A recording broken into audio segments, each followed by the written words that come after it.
सण असो व कोणताही समारंभ असो, कोणताही दिवस, रांगोळी म्हटली तर सकारात्मकता आली, पवित्रता आली आणि अगदी सुबकतासुद्धा आली. दाराशी, पाटाखाली, पूजेभोवती किंवा घरातल्या कोणताही कॉर्नरसाठी सजवून ठेवणारी अशी रांगोळी. चला तर मग सुरू करूया. मी शिल्पा, आकार रांगोळी मराठीमध्ये तुम्हा सगळ्यांचं स्वागत करते. मैत्रिणो, आज आपण इथे कॅमलिन पेंट मार्कर बरोबर रंगसंगती कशा करायच्या ह्याबद्दलचे रांगोळी बनवणार आहोत. इथे मी A3 प्रिंटआउट घेतली आणि A3 मायक्रॉन घेतली आहे, म्हणजेच A3ची 100 मायक्रॉनची शीट घेतलेली आहे.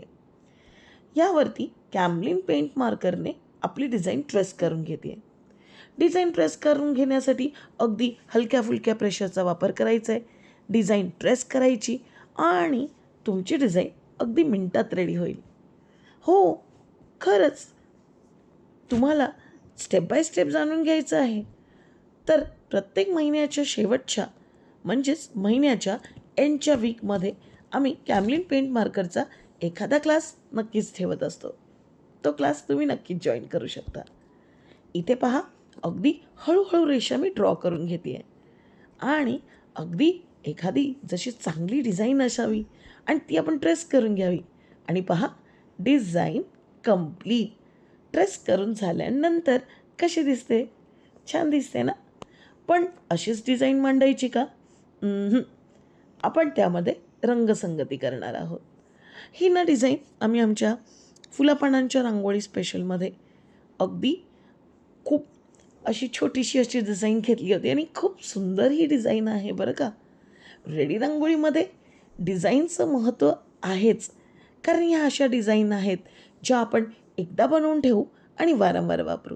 पहा, इथे मी आपलं 60-40चं मिश्रण लावून घेतलं आहे फॅब्रिक ग्लूचं आणि काहीसा पहिला लेअर मारलेला आहे. आपण कॅमलिन पेंट मार्करच्या या रांगोळ्यांमध्ये एकच लेअर मारणार आहोत आणि म्हणूनच आपला लेअर थोडा थिक असला पाहिजे.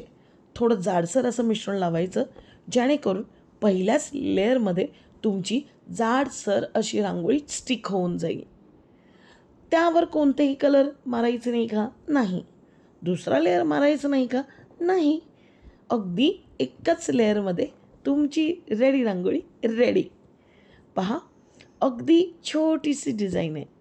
गुलाबी फुलांमध्ये हे डार्क ग्रीन, गडद रंगाचं ग्रीन रंगांची पानं किती सुंदर दिसत आहेत. ह्याचा जो शेप आहे ना, तो खूप मोहक आहे. अगदी खाली ठेवल्यानंतरसुद्धा ती डिझाईन खूप सुंदर दिसत होती बरं का.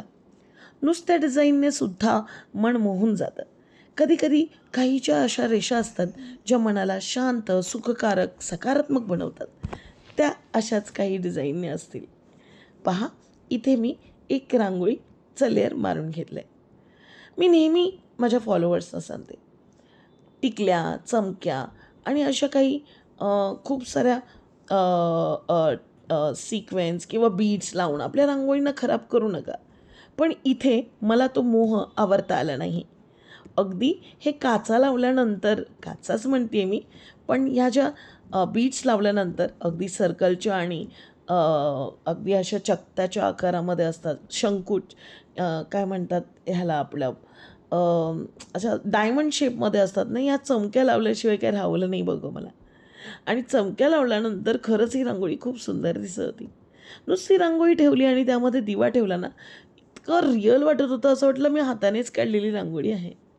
आणि अगदी एखाद्या आता रिसेंटच्या आमच्या आषाढी एकादशी स्पेशलमध्ये जो बॅकग्राऊंड आम्ही बनवायला शिकलो होतो, अगदी त्यावरसुद्धा ही रांगोळी खूपच सुंदर दिसत होती बरं का. ब्लू रंगाच्या बॅकग्राऊंडवर सुद्धा ही खूप सुंदर दिसत होती. तर तुम्हाला आमचा हा व्हिडिओ कसा वाटला, ही रांगोळी कशी वाटली, आम्हाला कमेंट बॉक्सवर नक्की सांगा. आणि व्हिडिओ आवडला असेल तर लाईक, शेअर आणि सबस्क्राईब जरूर करा, कारण तुमचं एक सबस्क्रिप्शन आम्हाला असेच मस्त मस्त आयडिया बनवण्यासाठी मोटिवेट करू शकतात. आणि हो मैत्रिणो, भेटूया आपण अशाच मस्त आणि भन्नाट आयडियाचे येणाऱ्या व्हिडिओमध्ये.